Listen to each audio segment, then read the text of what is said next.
5 kilo अनाज के लालच में मोदी जी को, भाजपा को वोट दिया है। आज भी अमेरिका कह रही है कि सीज फायर उनके वजह से हुआ है। 4000 से 8000 झोपड़ी और घरों को तोड़ दिया। आपने, हमने, कई लोगों ने 5 किलो अनाज के लालच में मोदी जी को, भाजपा को वोट दिया है। तो बिहार में चाहे जितना चोरी भ्रष्टाचार है, 1 किलो चोरी करके 4 किलो अनाज यहाँ के लोगों को मिल रहा है कि नहीं मिल रहा है? आपने, हमने वोट दिया हिंदू मुसलमान बनके।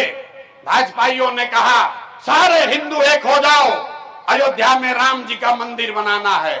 आपके गांव में नाली गली नहीं बना, स्कूल अस्पताल नहीं हुआ, मांझी छपरा में फैक्ट्री नहीं लगी। आपने, हमने, कई लोगों ने कहा ना, हम तो नीतीश कुमार को वोट देंगे, नीतीश बाबू को वोट देंगे, नीतीश बाबू के राज में हम लोग को बिजली सड़क चाहिए। आपने, हमने वोट दिया सिलेंडर के लालच में मोदी जी को, तो सिलेंडर का दाम 800 हो चाहे 1000, घरे घरे मोदी सरकार ने राष्ट्रीय सुरक्षा, कूटनीति और आंतरिक स्थिरता जैसे गंभीर विषयों को सिर्फ फोटो खिंचवाने और खोखले प्रचार का माध्यम बनाया है। ऑपरेशन सिंदूर के बाद प्रधानमंत्री मोदी का सारा ध्यान केवल प्रचार और आत्म प्रशंसा पर केंद्रित रहा है, जवाबदेही पर नहीं। देश की जनता को दिखावा नहीं, जवाब चाहिए। पहलगाम में हुए क्रूर आतंकी हमले में हमारे देश के 26 मासूम लोगों को अपनी जान देनी पड़ी, और उसके बाद में जो ऑप सिंदूर हुआ, उधर हमारे बहादुर सुरक्षा कर्मियों की शहादत भी हुई। उसके बाद देश आज तक प्रतीक्षा कर रहा है कि जो 4 आतंकवादी इस हमले में, जिन्होंने हमला किया, जिन्होंने हमारे 26 लोगों की हत्या की, वो कहाँ है?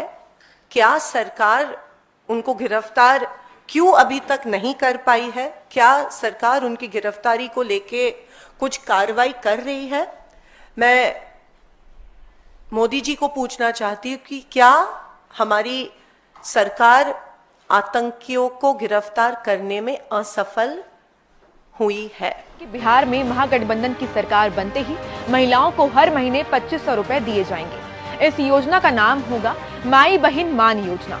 ये पैसे सीधे महिलाओं के बैंक खाते में जाएगा, ताकि घर चलाना आसान हो और जरूरतें पूरी हो और महिलाएं आत्मनिर्भर बने। और ये पहली बार नहीं है, जहां जहां कांग्रेस की सरकार है वहां ये काम पहले ही हो रहा है। कर्नाटक में महिलाओं को हर महीने 2000 रुपए मिल रहे हैं। हिमाचल और झारखंड में भी ये योजना चल रही है। याद रखिए, पिछले चुनाव में बीजेपी ने ऐसा ही वादा किया था, लेकिन सरकार बनते ही पीछे हट गए। ना योजना आई, ना मदद मिली। लेकिन कांग्रेस जो कहती है वो करके दिखाती है। हमने कर्नाटक में दिखाया, हिमाचल और झारखंड में भी निभाया। अब बिहार की बारी है। 4000 से 8000 झोपड़ी और घरों को तोड़ दिया गया, और क्या कहा गया कि यहां पर से बांग्लादेशी निकले हैं। अरे भाई, 25 साल से आप हुकूमत कर रहे हैं। आपने 1900-2000 लोगों को वहां से पुलिस ने उठाया, 90% लोगों को आपने छोड़ दिया कि भारत के नागरिक है।